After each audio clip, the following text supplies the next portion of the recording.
સુરત શહેરના સરથાણા વિસ્તારમાં માનવતાને શરમાવે તેવી એક ઘટના સામે આવી છે. તો પશુ સાથે પણ લોકો વ્યવહાર ન કરે તેવો વ્યવહાર એક મહિલા દ્વારા 7 વર્ષના માસૂમ સાથે કરાતા ચકચાર મચી જવા પામી છે.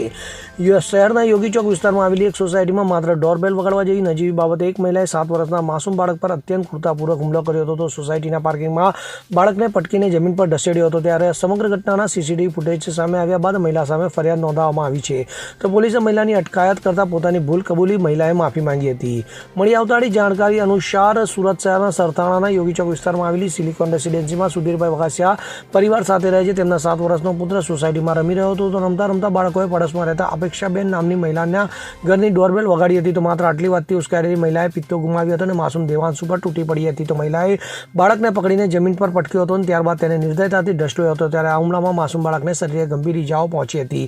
તો બાળકને જમીન પર ઢસડવાને કારણે તેને પગમાં પણ ગંભીર ઇજાઓ પહોંચી હતી. તો માર મારવાને કારણે બાળકનો જમણો પગ સૂજાઈ ગયો હતો. ત્યારે બાળકના પેટના ભાગે પણ ઇજાઓ પહોંચી હોવાનું સામે આવ્યું છે. તો બાળકના પિતા સુધીરભાઈ વઘાસિયાએ આ મામલે સરથાણા પોલીસ સ્ટેશનનો સંપર્ક કર્યો અને મહિલા વિરુદ્ધ લેખિત ફરિયાદ આપી હતી. તો પરિવારના સભ્યો દ્વારા માંગ કરાઈ હતી કે એક માસૂમ બાળક સાથે આવું અમાનવીય વર્તન કરનાર અપેક્ષાબેન સામે પોલીસ કડકમાં કડક કાયદેસરની કાર્યવાહી કરે, જેથી ભવિષ્યમાં કોઈપણ વ્યક્તિ બાળક ઉપર હાથ ઉપાડતા પહેલા 100 વાર વિચાર કરે. ત્યારે સમગ્ર મામલે પોલીસ દ્વારા આરોપી મહિલાની અટકાયત કરી કાયદેસરની કાર્યવાહી હાથ ધરવામાં આવી હતી. ત્યારે પોલીસે મહિલાની અટકાયત કરતા મહિલાએ પોતાની ભૂલ કબૂલી માફી માંગી હતી. નરેશ સિમરન સાથે CN24 ન્યૂઝ સુરત.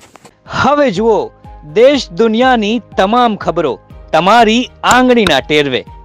ઉઠાવો મોબાઈલ અને Google Play Store પરથી ડાઉનલોડ કરો અમારી CN24 ન્યૂઝ મોબાઈલ એપ.